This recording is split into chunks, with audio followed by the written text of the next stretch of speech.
Have you ever wondered what the largest castle in the world looked like? Well, wonder no more, because I'm about to show you. Welcome to Malbork.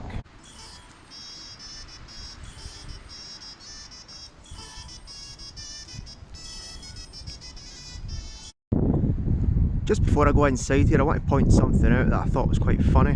So you've got the castle here and it goes all the way along there, of course. We'll go and see that in a second. But the funny thing was, you've got this, right? This old medieval castle, and right across from it, you've got like Soviet apartment buildings, or Soviet era apartment buildings.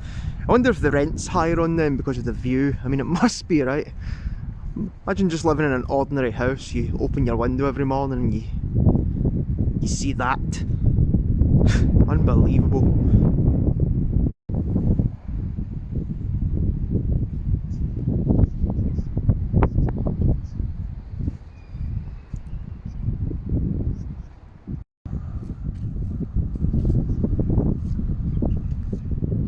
Just arrived at the place and I'm already kind of taken aback at just the sheer size. It's kind of crazy to think it was built by the Teutonic Knights as well, and they sort of held it for a very, very long time until the Polish-Lithuanian Commonwealth smashed them, obviously, you know. Can't win every time.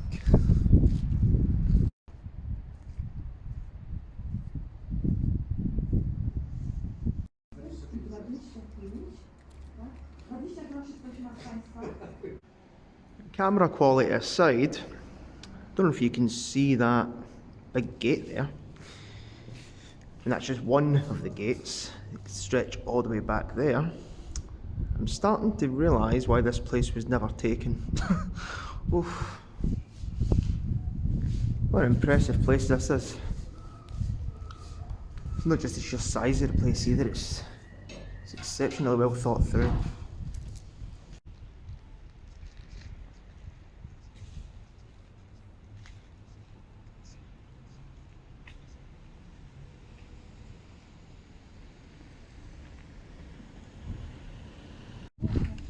Hospital? Maybe? Is it a hospital?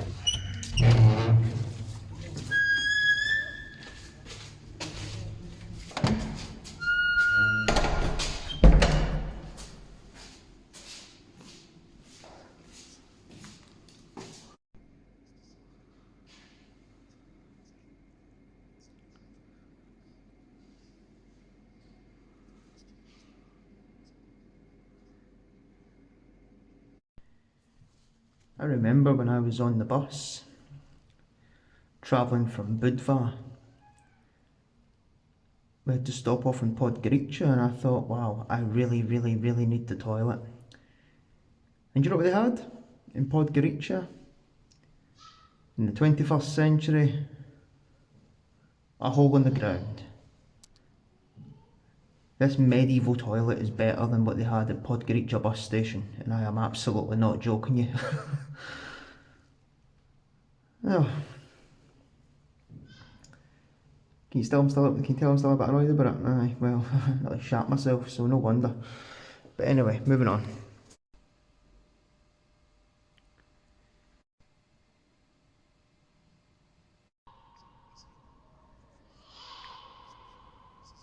Have you ever wondered how they heat a medieval castle? It wasn't just big fires everywhere.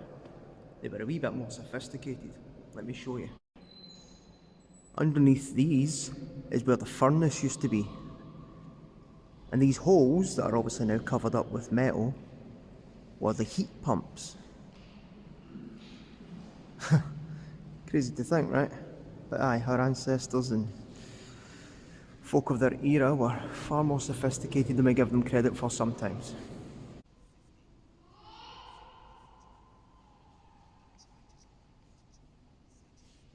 So underneath the heat pumps behind me, that I just showed you, the furnace is under there. And not only that, but the Grand Master of the Teutonic Knights used to sit right there, right in front of the fire. He wasn't cold, that's for sure.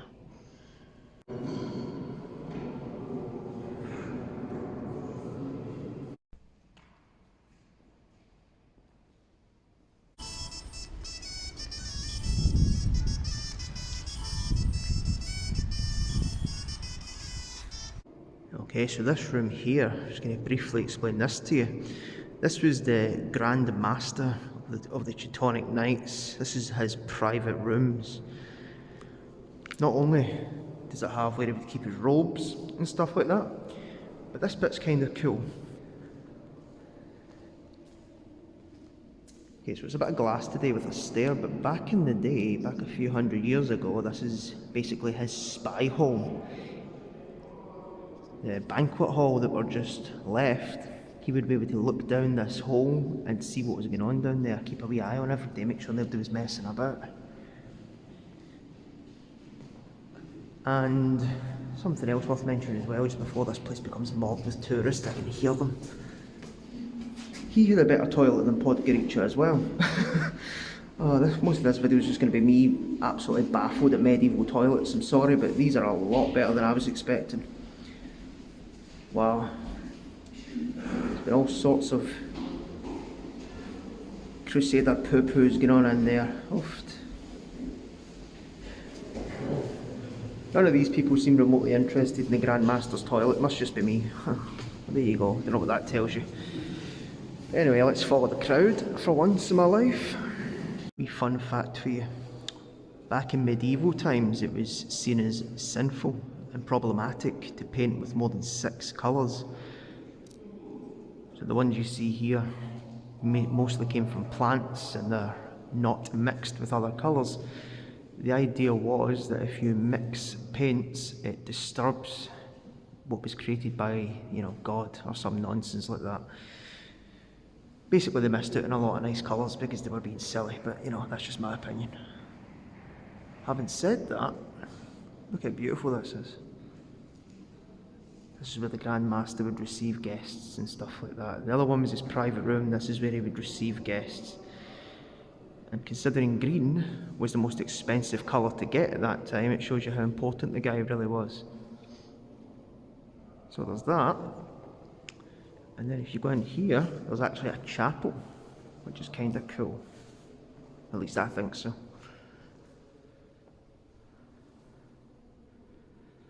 You can really feel how old this place is. I know a lot of it's been reconstructed because during World War II it was largely bombed, like most of this country, but you can really get a good feel for it. Over here's good. Over here you can... Who is that? Is that St. Peter? It looks like St. Peter. It must be, right?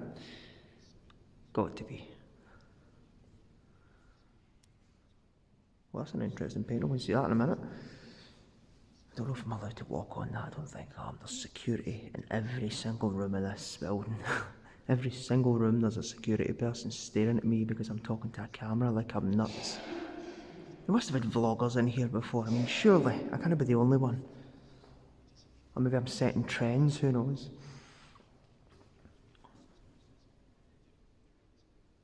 I think one thing I find quite interesting though.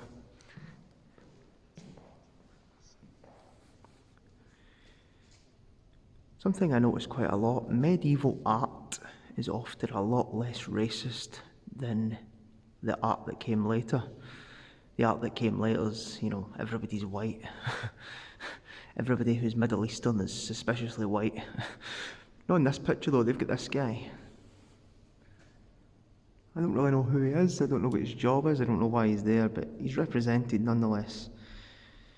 Although having said that, if that's supposed to be Jesus, that wee guy touching his head, Jesus did not look like that. He was a Middle Eastern Jewish guy. There's no way he looked like that. But still, at least they're trying to be inclusive. It's a good start. Okay, so this room here, with its own, heating system and pictures of women on the wall. I mean, they're saints. It's not like a pin-up magazine or anything. But this is the Grand Master's bedroom. Now, I'll need to double check. I don't think these guys were allowed to get married or anything. So, an unmarried man, probably exceptionally frustrated, if you know what I mean, with pictures of women on his walls. You don't really need to say what I think went on in here, you know. Oh, maybe I'm just being cynical. Maybe these guys genuinely did believe in God so much that they put their masculine urges to one side, but I highly, highly doubt it. Maybe then I'm just a atheist heathen. What do I know, right? Ah, this was the guy's bedchamber. Very nicely decorated. Not the biggest room I've ever seen, to be fair, but you know. He does have a heating system, so you can't really complain. I'll tell you my favourite thing about this room. Okay, this is one of the places the Grand Master would bring his guests. The best thing about this room though, the flooring that I'm walking on is actually original. So I'm literally walking on the very same stones as kings, as the Grand Master. Napoleon visited here twice. So I'm walking on the very same floor Napoleon did as well. Not to turn a nice wee story into a bad story, but this place was also used by Hitler Youth during the war, which is a wee bit awkward, you know. Grand Master, Polish kings, Napoleon, and Hitler Youth. Oh, it's a bit awkward, eh? But there you go. It's a very, very stunning place, and finding out that the floor is actually the original gives it a really good feeling. You can sort of feel as if you're one of the guests here back in the day if you've got a good enough imagination, you know. I love it. Right, I'm going into this next room. Let's see what this is.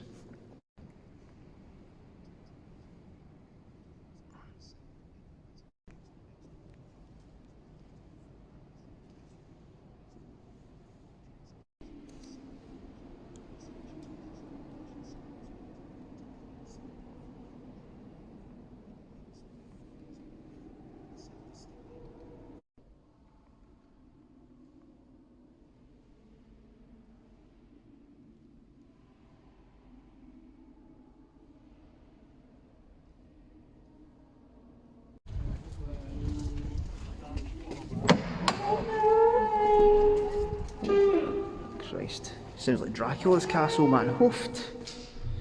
Spooky, spooky.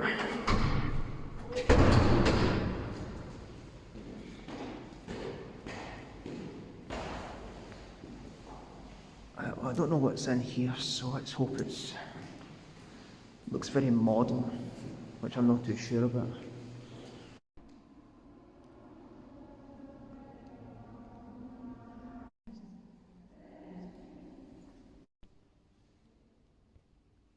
You know, I don't think I've ever actually seen a piece of sheep's skin parchment that close before. It's just as ugly as I thought it was going to be. Oof. Oh, you can imagine it. Right, never mind. Just give me the heebie-jeebies.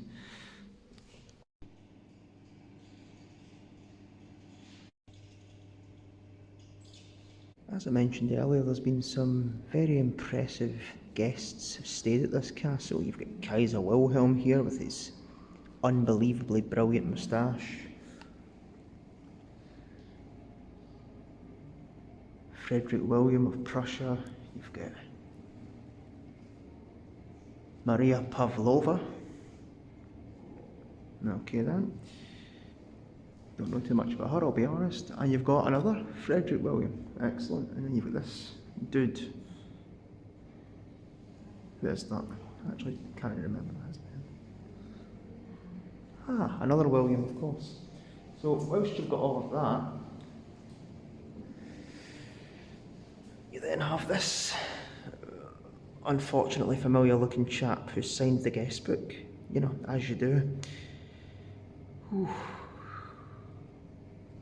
Yeah, this place was very, very prestigious, so lots of people wanted to try and connect themselves to it.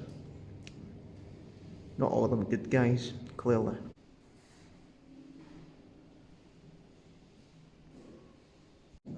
Well, I'll be honest, I was not expecting to see that. I don't know what that's doing here, but it's cool regardless. Wow, okay. This place is full of surprises.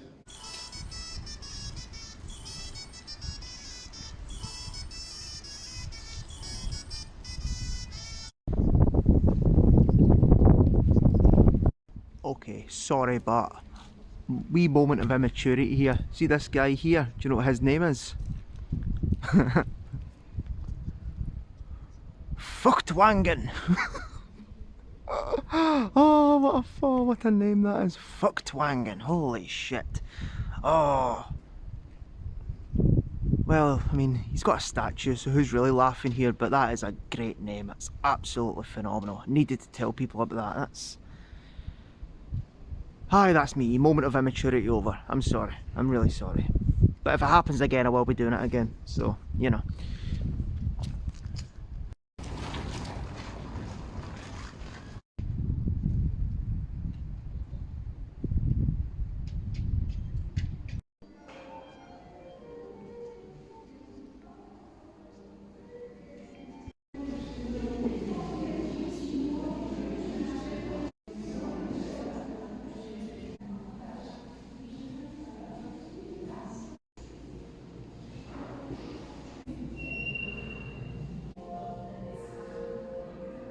Right, I'm sick and tired of taking my mask on and off. It's starting to do my tits in, so you're going to have to just deal with the mask, right? People wondering why there's an amber exhibition in a Teutonic Knights castle. Well, amber is one of the most valuable commodities in this area. It comes naturally to this area, flows down from Finland, or at least it used to. And the Teutonic Knights worked out very quickly how valuable this stuff was. Problem is, the law at the time said that any resources like that were found within a land belonged to those who ruled the land. They did not rule the land. So how did they fix that problem? Well, they invaded and sacked Gdansk and slaughtered large portions of the population. Just absolutely massacred people. How very Christian, right? Wow. Considering these guys were supposed to help people and be all charitable and stuff, but you know, you throw money at people. Well, it gets real dark real quick, doesn't it?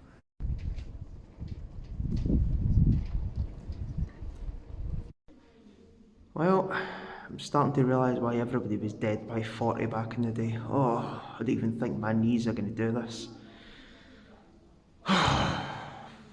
Fuck me.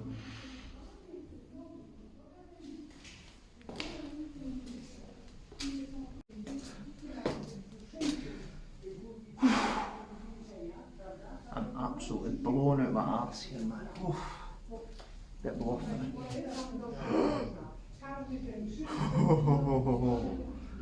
Oh, it's totally worth it.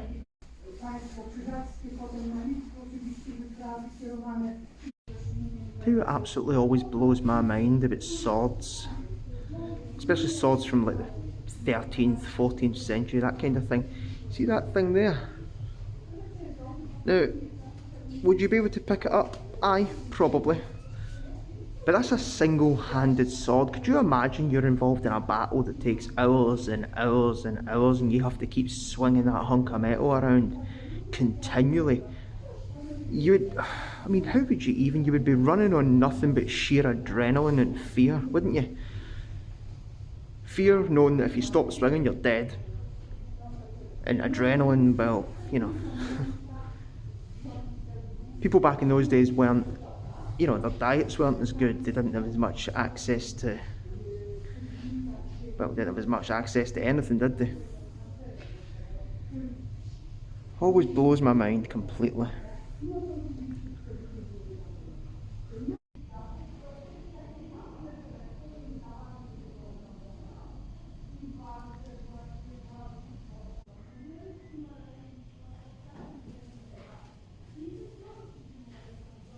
I'm not entirely sure I want to know what a bollock dagger is, to be honest. Oh, Jesus. I mean, I'm going to just assume it's some German word that doesn't mean the same thing as it means in English, but if it does, then oh wow. Losing your masculinity to that thing, no chance. Oh, no. Sorry about the reflections, obviously there's not much I can do about that, but I don't know if the camera's done it justice, but look at the sheer size of those things, man. Oof. You end up on the receiving end of one of those, you're not surviving, are you really? I mean, mental.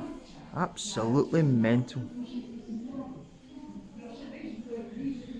I do have a fascination with medieval weaponry. I don't know what it is, I think once I settle down and find a house and stuff like that, I'm going to just have an entire room, you know, the study or whatever, filled with as many replicas of medieval weaponry as I can get my hands on. That's what my house is going to look like. Might make me a massive geek, but nobody's going to rob me. Put it that way.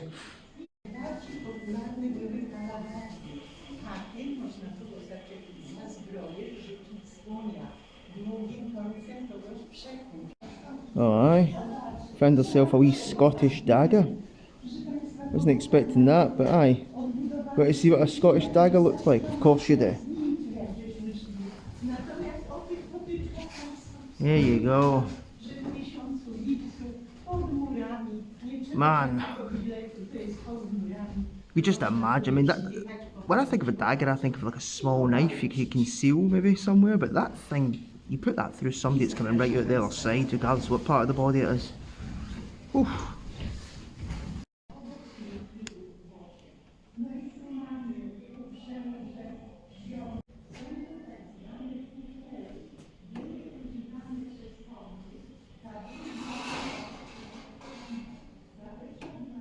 If you ever think that you're having a bad day, just remember, you could be this guy. Oof. That is grim. Yeah, these sorts of things always really interest me, right? Not just axes, axes are mad, right? But look at that bad boy. Imagine getting smacked in the face with that. Somebody's just running past you on a horse and you get in the road. Oof. Ah, that's a bad day all round really, isn't it? At very least you're going to lose an eye, and that's the bare minimum that's going to happen to you if that thing hits you. Oof. Some of the craftsmanship in these though are unbelievable. A lot of attention to detail goes into weapons of killing. But I suppose it was a status symbol, wasn't it? Ooh. If the Rains of Castamere start playing, I'm going to shit myself. But there you go. I'll be honest, guns aren't really my thing. I'm more of a sword guy, but just in case there's any Americans watching or any gun enthusiasts, there you go, that's what a real gun looks like.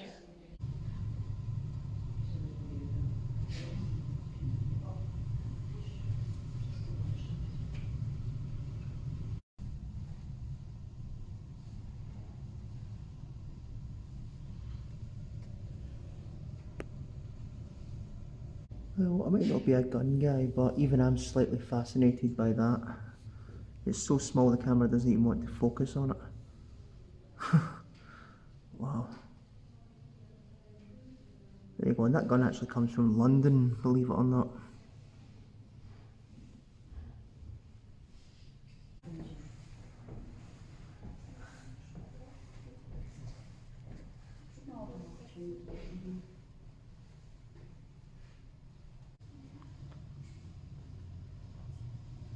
Oh,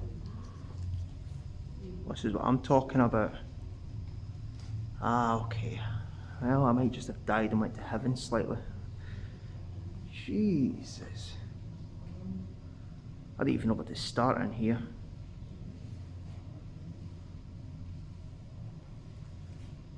Nope, no, I'm actually kind of lost for words a wee bit. I don't really know what to tell you, apart from the fact that this is what the study in my house is going to look like. Remember I told you? I'm just going to buy lots of medieval shit when I eventually buy a house. Well, this is what it's going to look like.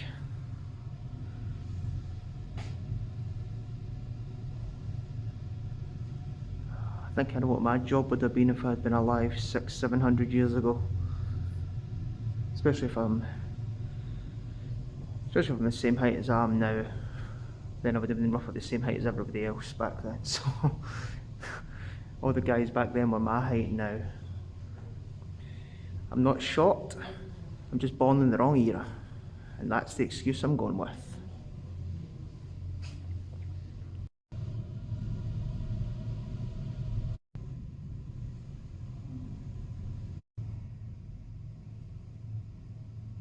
Well, there's a first. I've never actually seen a Napoleon era piece of body armour before that's designed to stop bullets. Genuinely never seen one of those up front, up close before. Oof.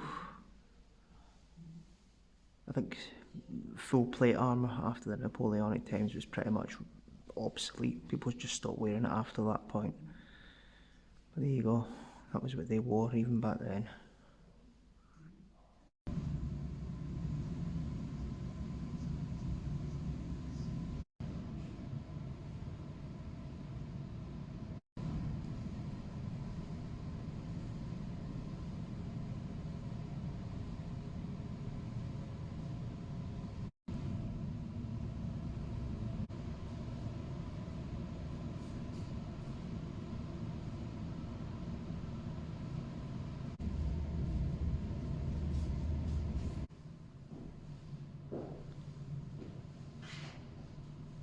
I'll say it once, I'll say it twice, I'll say it a million times. I do love a stained glass window. Every time I see one, I will stop and I will record it. You are being warned. Well, I don't know how the Teutonics or any of the other people who stayed here in the past would have felt about this. They've turned a chapel into a shop. Good old capitalism, eh? I mean, it's a very, very beautiful place, but I don't really know if I agree with turning it into a shop necessarily. It seems a bit crude. Yeah, never mind.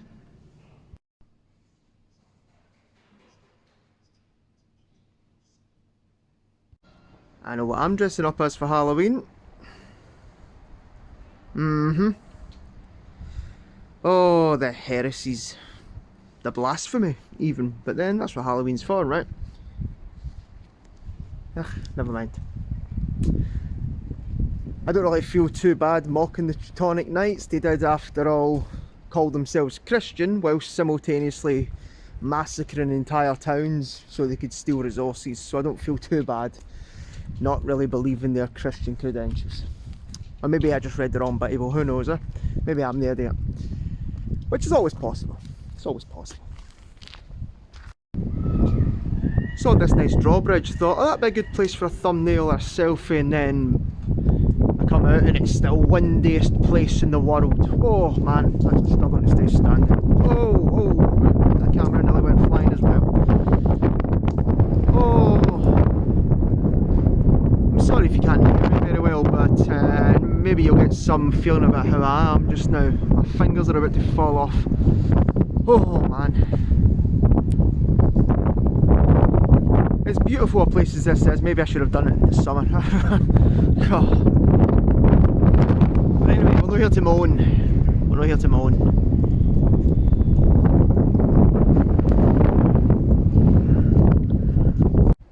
Now I know what you're thinking, you dirty sod. No, they are not anal beads. Get that filth out of your mind. Those are counterweights for the drawbridge.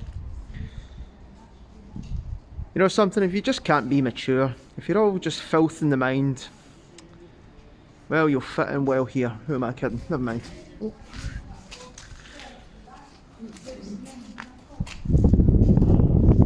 Ooh, that wind would just cut right through you, by the way. Ooh.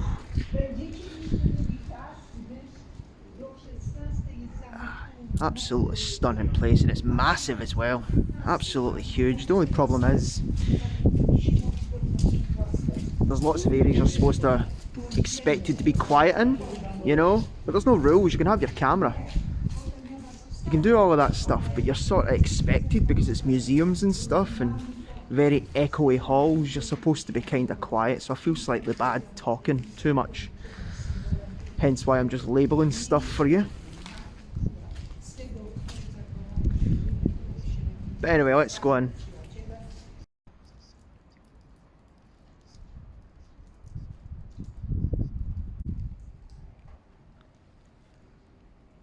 This is what we've come to see, stuff like this. Now, I like this fact because it's outside and I feel like I can talk without being disruptive and rude. And plus, every single security guard in every single room of this place keeps staring at me.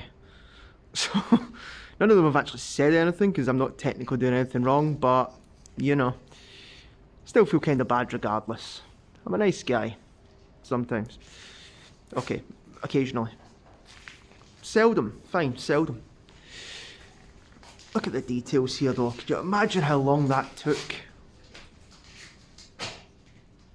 It's one of the good things about religion. There's a lot of bad things about religion, but one of the great things about religion is the dedication it forces people to have, you know. Imagine art without religion. You know, I'm pretty sure we would have had amazing pictures of the cosmos and stuff instead if people had been science driven back in these days more than religiously, but still, it is impressive. Right, what you got for me then?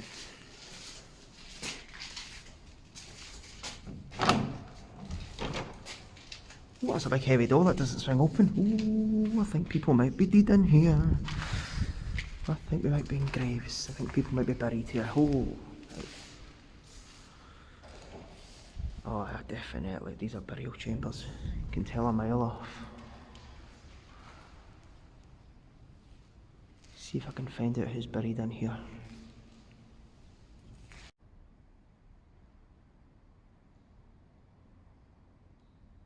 Okay, so I'm going to be very quick here because it is disrespectful, I think.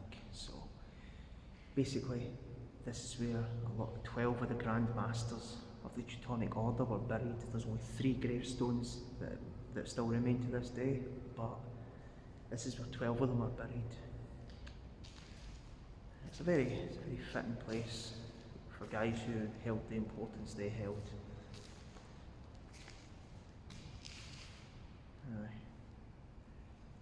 Sort of feels a wee bit morbid being in here talking to a camera. What else is there to say? It's a beautiful chapel, stunning stained glass windows, and 12 guys are buried under where I'm standing. You get the drift.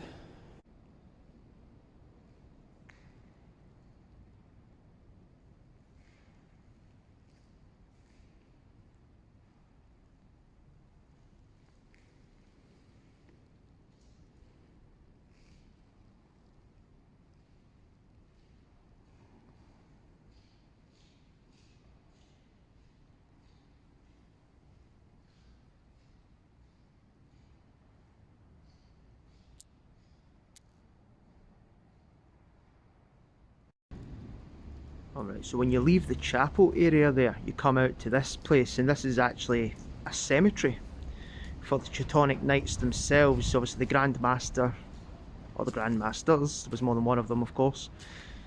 Those guys are buried in the chapel, and just outside the chapel you've got where the knights themselves were buried.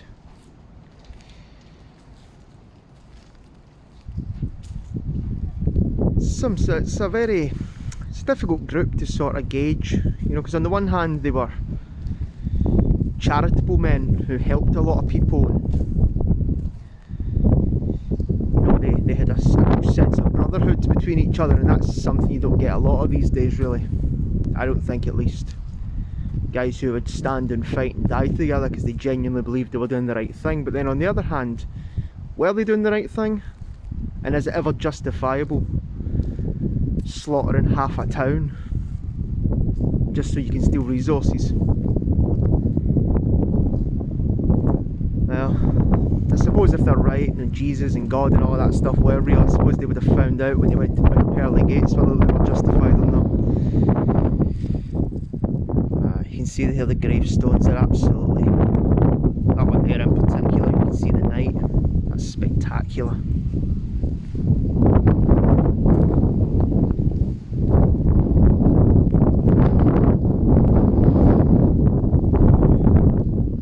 That wind, I keep going on about it, but honestly I'm struggling to kind of,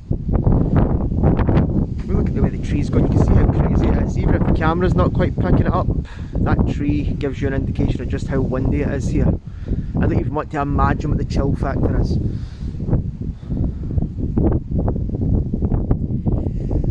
Yeah, I wish I could read that, but I cannot.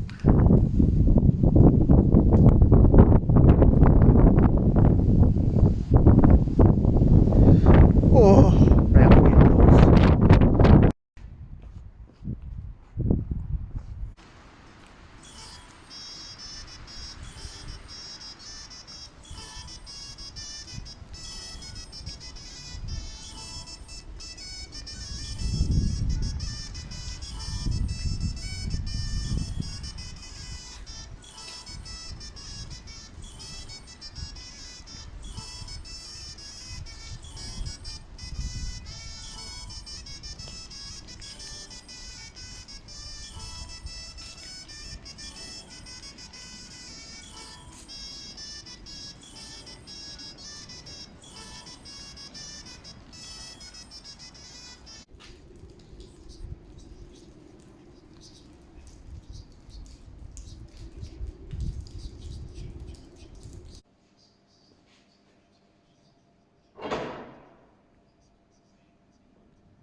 This is where all the big decisions were made, and my voice is echoing really, really loudly.